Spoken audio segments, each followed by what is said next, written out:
Hello there, Divas. Kathy Hamilton here, founder of Happy Tappy Girl, home of Diva Nation. And I'm coming to you with one of these little life moments that I have periodically that I like to share with everyone. Because I think we all can relate to that person that we have in our lives who's a bit of a professional victim. They've got this victim thing totally nailed down. And you can just get a sense that a lot of times they use it on you as a way of manipulation. Maybe they know they're doing it, maybe they don't, doesn't really matter. The thing is that when it's happening to you, you normally can go into that like, I need to fix this kind of mode, especially if they're in a really big state of crisis. And I've had a moment like that with someone in my life just about an hour ago. And it just kind of got me thinking where I'm like, okay, we have like two choices when this is happening to us. We could either just, expend a lot of energy really putting into trying to help them see how maybe the situation is better than they think that it is, maybe get them to see their part in whatever crazy they've got going on. And believe me, I probably spent a lot of my life doing that particular thing and really just kind of feeling like I need to take responsibility for their happiness and okay, I'm just going to fix this and blah, blah, blah, blah, blah. And then we also have the other option, which is to do what's the most loving for ourselves.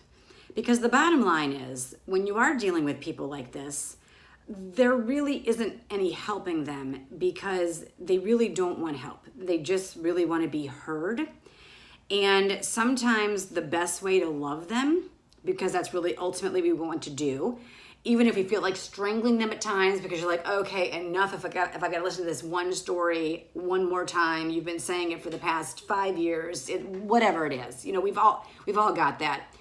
The bottom line is you do care, and a lot of times that might even be if the person has hurt you.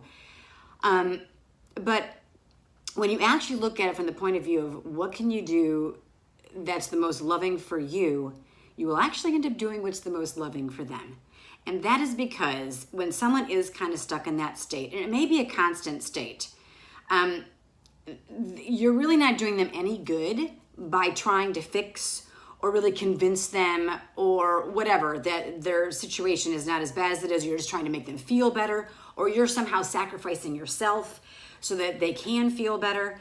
And so what I find is that they just need to be validated. And sometimes you can stop them kind of dead in their tracks because you're validating, like just by saying, oh yeah, that's really hard for you. And I can see how you feel that way. Like, why would you not feel that way? And it's really important for you just to let yourself feel. And you can kind of get the sense of they'll try to like bait you in with more, like sometimes if you say that, then all of a sudden the problem will get bigger or you don't understand. There's some other facet that you didn't realize.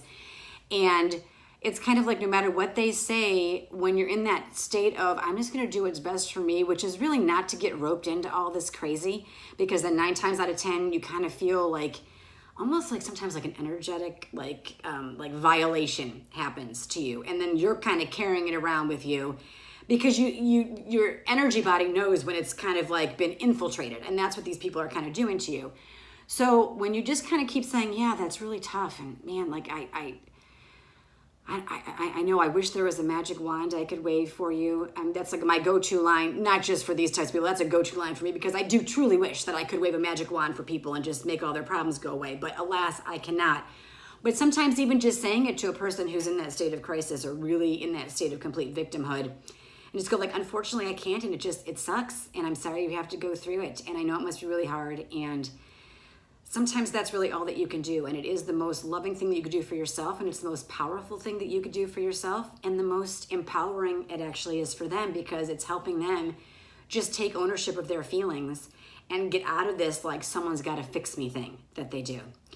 So the next time you're in this situation, like I was a little while ago, just maybe keep that in mind of just kind of instead of going down the, beating yourself up and like spending an hour on the phone with this person trying to convince them that somehow this isn't as bad as that they think that it is, or that somehow like you're taking ownership of their problem and just kind of you're tossing ideas at them, and if they really don't want that and you're kind of getting frustrated and you kind of feel like, just think, okay, what's the most loving thing I could do for me? And then just do that. And a lot of times it's really just not engaging in the crazy. And I hope that's helpful for you. So until the next time, divas, I will talk to you soon. Love you.